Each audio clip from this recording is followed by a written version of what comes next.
ورجعنا لكم بحلقة جديدة من روايتنا انتقام ريحانة. يلا بينا يا حلوين نكمل، بس قبل ما نبدأ ما تنسوش تحطوا لايك للفيديو وتصلوا على النبي في الكومنتات، ويلا بينا نبدأ. فعلا احنا مش عيال حرام، فعلا انا هبعد عنك ومش هرجع لك تاني ولا هشوفك ولا هقول لك حاجة. يا ريت يتحكم عليك على عذابك لريحانة وبناتها، واني هروح لهشام اللي هو المفروض ابوي وهسافر عشان تبقي عارفة. بس ريحانة ملهاش دخل في موت ابنك مات بسبب المخدرات. وسابها ومشي. لا بس يدك خليك جنبي يا مازن، عشان خاطري يا مازن سامحوني. ومازن سابها وخرج وركب العربية مع حمدي. مازن قال: بقول لك ايه يا حمدي، أنا عايز أروح المستشفى اللي فيها ريحانة وعيالها. ماشي يا باشا. ومشي حمدي بالعربية وراحوا ناحية المستشفى اللي فيها ريحانة وعيالها. وخبط مازن على باب الأوضة ودخل. حبيبة قالت له: جاي هنا ليه؟ يلا اتفضل اخرج بره. يلا مش كفاية امك واللي عملته في اختي؟ ايه مش مكفيكم كل ده؟ ريحانة قالت لها: حبيبة اسكتي خالص يا بنتي، اتفضل يا مازن يا حبيبي اقعد، في حاجة ولا ايه؟ مازن بدموع: أنا عايزك بره ثواني بس. وبص للكل: أنا آسف يا حبيبة، أنا آسف يا عم هاني، مكانش قصدي، سامحوني وسامحوا مالك، هو في مكان أحسن من هنا. ريحانة شدته وراها وخرجت بره الأوضة. فيه ايه يا مازن يا ابني؟ انت كويس؟ ايه بس اللي حصل؟ مازن قال لها بدموع: سامحيني لو غلطت فيك مرة، أنا آسف. وريحانة حضنته: اهدى يا ابني، انت زي ياسين وعيالي ما تعيطش خلاص، اهدى بقى، انت ومالك مالكمش ذنب. أنا هسافر وهبعد من هنا خالص، ادعي لي بقى ان ربنا يهديني وهاخد اللي بحبها واسافر وهتجوزها وابعد عن كل ده. بس ارجوكم سامحوني، انا عارف ان احنا غلطنا في حقكم كتير. ايه انت بتحب واحدة؟ دي اللي كنت متجوزها في السر يا مازن ومعرفتش حد ولا ايه؟ ايوه انا متجوزها فعلا، ميرنا زميلتي كانت معايا في كلية وكاتب عليها رسمي، بس لسه هعمل فرح واشهار وهسافر بيها ونعيش حياتنا هناك بعيد عن كل ده. ربنا يريح قلبك يا ابني. ومازن سابها ومشي. وهي دخلت تاني لبناتها. ضحى قالت: جاي ليه يا ماما؟ وانتي طلعتي معاه ليه؟ مازن ملهوش ذنب يا ولاد، الله يعينه، نفسيته هباب وصعبة قوي برضه، ده كبير وفاهم. حبيبة قالت: أني مع ماما، الصراحة أني زودتها معاه ولازم أصلح ده. وطلعت تجري ورا مازن. مازن استنى. نعم يا حبيبة، في حاجة تقولها لي تاني؟ وعلى العموم أنا آسف. أني اللي آسفة، ما تزعلش مني. خلاص يا زيزو بقى، وخلي بالك من نفسك، هبقى اطمن عليك، انت اخويا مهما حصل. مازن ابتسم وسابها ومشي. وهي رجعت تاني وعدت شهر، كانت البنات فرحانين فيه، وملك ما بتخلصش من جنان زين. وبدر خطب ضحى، وقمر خطبت لدكتور اللي عمل لها العملية، طلب ايدها وهي وافقت. وحبيبة كانت بتحدد ميعاد فرحها مع أحمد. وضحى قالت: امتى ميعاد فرحكم كلكم كده عشان نجهز الفستان مرة واحدة؟ زين قال: هو انت مالك يا سنجل؟ انت مالكيش دعوة يا سنجل. حوش انت اللي مش سنجل يعني، مالكش دعوة بيا، وابعد عني كمان. ريحانة قالت: بس انتوا الاتنين مش ناقصة صداع، ميت الفرح. أحمد قال لهم: أنا عن نفسي مستعد في أي أسبوع، شوفي بقى قمر وزياد وضحى وبدر وياسين كمان. زين قال: ايه ونسيتنا أنا وملك؟ عيب كده يا جماعة، ده أنا مفضوحة على الآخر وباين عليا. ملك قالت له: قصدك ملك مين؟ أني ولا ملك واحدة تانية؟ قول ما تتكسفش. لا ملك انتي. ها؟ لا ياما، تعرف هو قصده على ملك مين؟ اصلا اني مش فاهمه هو بيتكلم على مين ده. ريحانة قالت لها: انتي غبية يا بنت انتي. بدر قال: معلش هما كده يا ستات، طباعهم كده. وفضلوا يضحكوا ويهزروا مع بعض.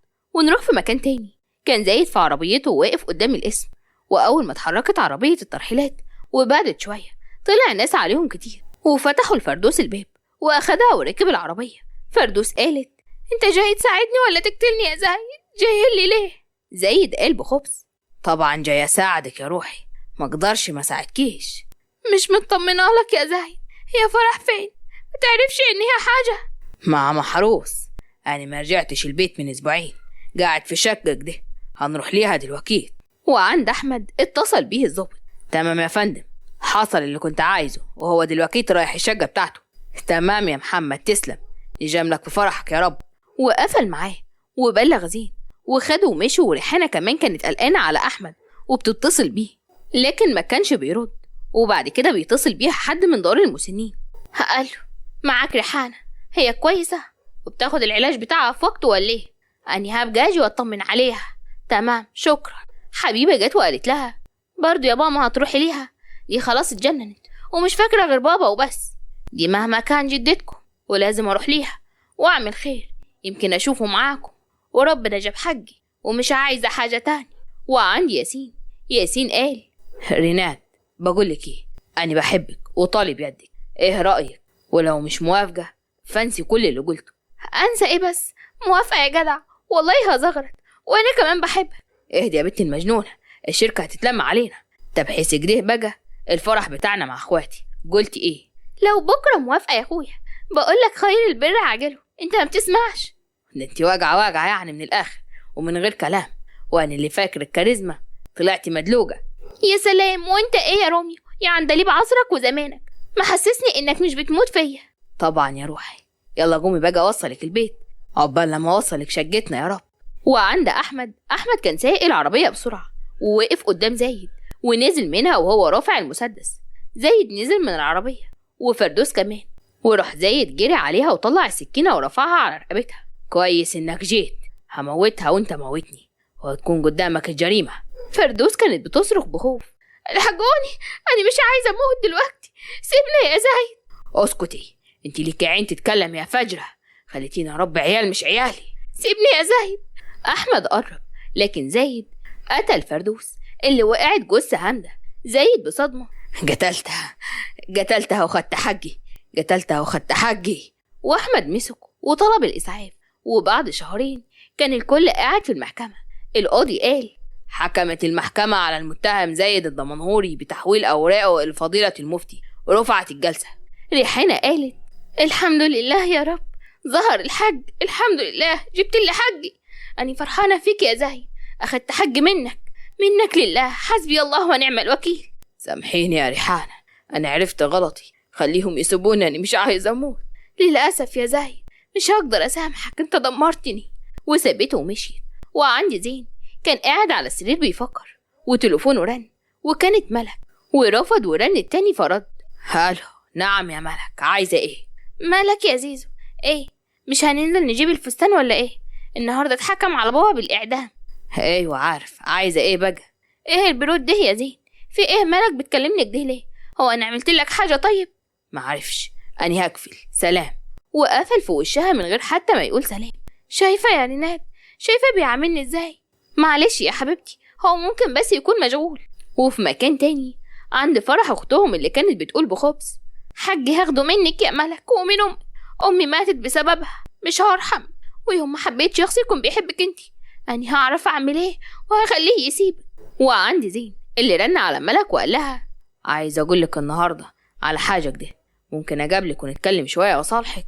حاضر، هلبس وانزلك مش هتاخر. ولبست وكان زين تحت بالعربيه وخدها وطلعوا على النيل. ملك، هو انت عمرك ما حبيتي قبل كده ولا فكرت تحبي؟ لا، انت اول حب يا زيزو. اشمعنى السؤال ده؟ ملك، هو اني لو قلتلك كل شيء قسمه ونصيب هتعملي ايه؟ انت بتهزر صح؟ زين انت عايز تسيبني؟ فرحنا فاضل عليه يومين يا زين، رد عليا. زين فتح الفون. ده ايه يا ملك؟ افهم دي ايه؟ رد عليا. ملك مسك التليفون وضحكت اكتر. انت حتى مش واثق فيا؟ لا بجد عجبني الصور، بس اول صورة حقيقية مش فيك. يعني حد كان بيحضنك وجاي تقولي لي مش فيك؟ اني هحكي لك. اني كنت داخلة المستشفى ولقيت حد بينادي عليا وبيجري عليا وحضني مرة واحدة. استغربت جدا وكنت لسه هضربه. لقيت واحدة دخلت سحبته من يده وهي بتقول ان هي اسفة اصل ابنها تعبان، وسألتها عرف اسمي منين ما ردتش عليا وسابتني وجريت. يعني افهم من كده ايه يا ملك؟ انا دماغي مشوشة وكل يوم الباب حد يخبط عليا والاقي صور وورد كتير، مش عارف اعمل ايه، دماغي ما بقتش فيا. ملك قربت منه. حتى لو انت هتقول ايه، بس انا لسه بحبك وعارفة ان اي راجل مكانك هيعمل كده، بس والله ما انا يا زين. زين حضنها وقال واني واثق فيك يا قلبي زين، وفكك ده، تعالي نروح نشوف الفستان. وخدها زين ولفوا على محلات الفساتين، واخيرا فستان عجبها واخدها وروحها على البيت. وبعد يومين كان الفرح. كانوا البنات اميرات فعلا. وصلوا الفرح تحت فرحة الكل والاغاني وجنان الشباب والبنات. فرح كانت واقفة من بعيد وهي بتضحك بخبز، واتفتحت شاشة القاعة على صور، وكانت الصور في وضع مخل والكل بص بصدمة. زين بصوت عالي قال ايه رأيكم يا جماعة؟ حلوة صح؟ أحب أعرفكم. وسحب فرح من إيدها. دي تبقى فرح أخت مراتي الجميلة اللي بتحاول تشوه سمعة أختها. فرح قالت انت عرفت ازاي؟ سيب يدي، انا ما عملتش حاجة. ملك قالت لها ايه يا فرح، كنت فاكراني غبية واني ما هعرفش ان اللعبة دي لعبتك؟